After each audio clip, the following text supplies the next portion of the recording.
So I know I talk a lot about characters being extremely good, various circumstances such as Mag, Banshee being one of the best examples. However, Nidus has to be one of, if not the strongest health tanking frame in the game. Notably, I'm saying health.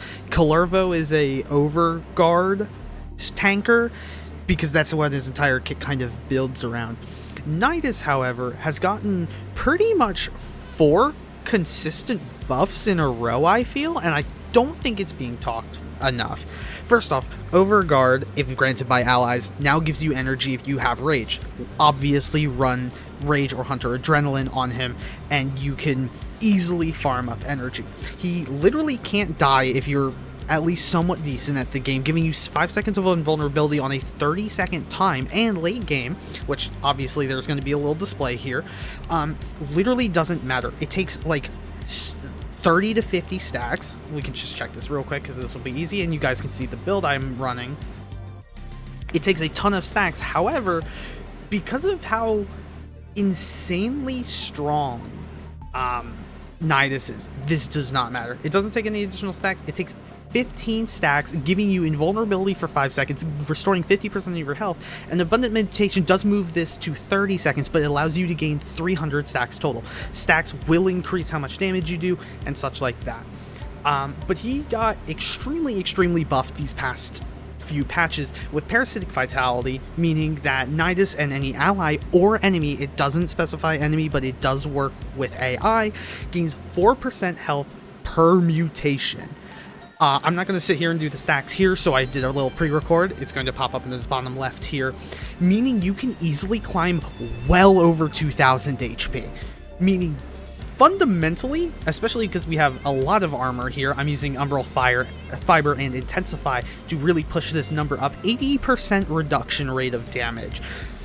And with over 2000 HP, makes him borderline unkillable. And when the previous clip that I showed showing me tanking with Undying, that wasn't with Parasitic Vitality. I was using standard Vitality. Plus, this update for Jade, they just added Arcane Battery, which per 0.3 or gain 0.3 max energy per armor point up to 1000 energy, meaning we can completely dump Flow and we are perfectly fine, giving us 560 energy. If you throw Flow on here, you get like 770 or something like that. I wasn't really that perturbed. Here, 12 point Flow, 847 with 151%. He's absolutely insane at tanking, and I don't think it's talked about enough, because his long distance runs for survival basically means his uptime is infinite. So why is he super good? Firstly, all of his stuff is health. He's the only only pure health frame in the game to actually regenerate HP without an ability. However, you can also stack this with his 4, Ravenous, which creates a big area and gives him additional regeneration. With a little bit of duration, such as Primed Continuity, it'll give us a minute duration on this, meaning it's a pretty good field that allows you to stand inside of it. Using Insatiable, we get a 160 without Molt Augmented chance of getting a stack and a half increase. Steel Path, you will be gaining stacks so much that even after casting this, your first cast of his 1 will immediately gain you those stacks back.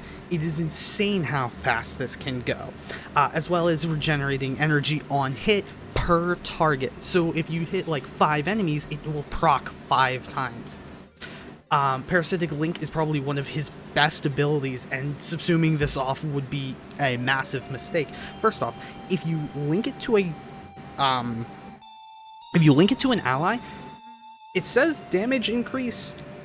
I'm not entirely sure if that's correct. However, it does increase their ability strength, meaning you can link onto like your DPS or even another tank frame and Imagine how much you can pump their numbers. It gets really insane, extremely fast, lasts long, has a good range. I mean, 40 meters on ally and 20 on enemy without any change is insane. And if you're like moving around a lot and you can't really keep the enemy in there, Nautilus actually bypasses their immunity to stuff and will drag them with you because it procs them still as an enemy. Obviously, because we're running 269 power strength here, max HP on Parasitic Vitality is 10%, which is up from the 4%, and obviously, because we're using Molt Augmented, that isn't what the additional 60% we gain. We can actually crank numbers well past 20k. If you do decide you want to subsume anything off of him, I would say his 2.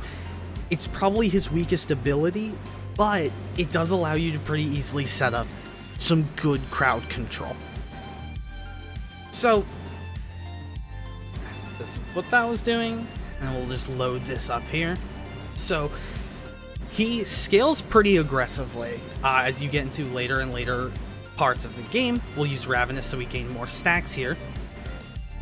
And a few things to know.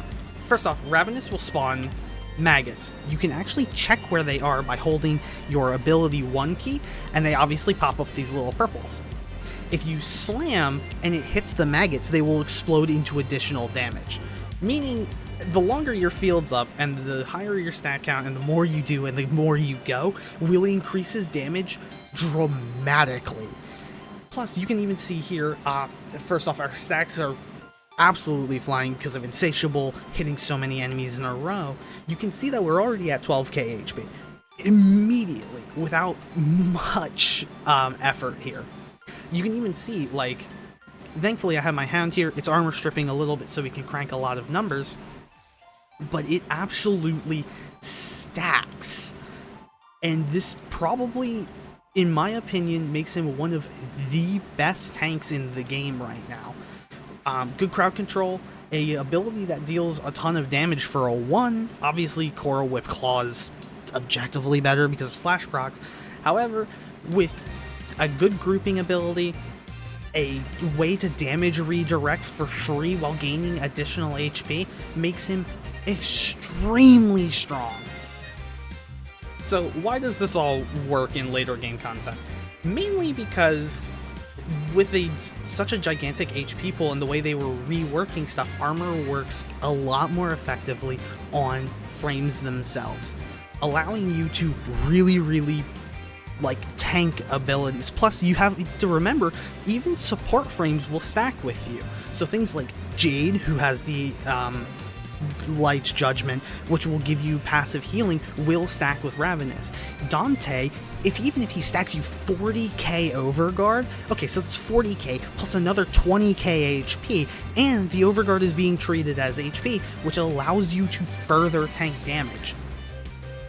This is, obviously, as we're getting higher into the stacks here, just because of how fast you can gain them, you can easily outlast most opponents in the game. Between just pure face tanking with the new Parasitic Vitality, between just a high armor margin. I think even here, the only thing I'm using is a normal blue shard with 150 armor. This isn't even really necessary because the way armor works, the higher is, like, it gets really finicky. But he is genuinely so insanely good that you can just, I'm gonna turn off the enemy AI and just kind of stand in front of them. I'll Parasitic Link onto somebody, and then they're shooting the maggots right now, which is another good way of making them not hit you, if they'll ever move towards me.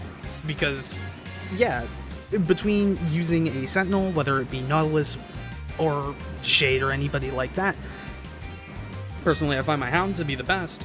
Like, 90% damage reduction, extremely high armor, so 90 and then 80, and then passive regen, and just all of this together means you can literally face tank anything unless they start pressuring you extremely hard, and even then, you're probably going to be fine. Another fun fact about his 1 is that whoever you're parasitically linked to will also spawn a line of damage. So you can use this, and you can even see where they're going to be directed if you hold H. Obviously, my colors don't really suit this. Anything more vibrant will get that for you. So, yeah, I mean, other than being probably one of the most quietly buffed characters so far in these past 2 patches, I would recommend testing him out, seeing if you can't do anything. Obviously, his 2 is completely disposable. Unfortunately, his CC is significantly worse than things like Airburst, Pull, and Korra's Ensnare. But it also has a lot of potential because it groups them up into a single ball, and it has a pretty good, like, yoink range. So here, I mean, you can see I just got a burst of 6k HP, and that's pretty much it. I should probably test them trying to kill me, actually. But late into Steel Path runs, especially survivals, your stat count can just absolutely skyrocket. So you see we got the 5 seconds of invulnerability here, and the timer's still going down anyway, so 25 seconds until I can proc it again, infinitely. Unlike Wukong, who has a limit for it, only triggering at least once per trick, if I'm correct. I might be wrong off the top of my head. Nidus does not have that restriction. It can proc as many times. Obviously, I go down here. It can proc as many times as necessary due to the way it works. It takes a resource, but that resource is extremely easy to gain. So, again, probably my favorite and probably one of the best health tankers out there right now, just because he's actually built like a tank. He's not built for a specific niche or anything like that. And yeah, his playstyle can get a little boring. I won't disagree on that one, but it's definitely worth a try if you're looking for a new, I want to stand in their face and just shoot them frames.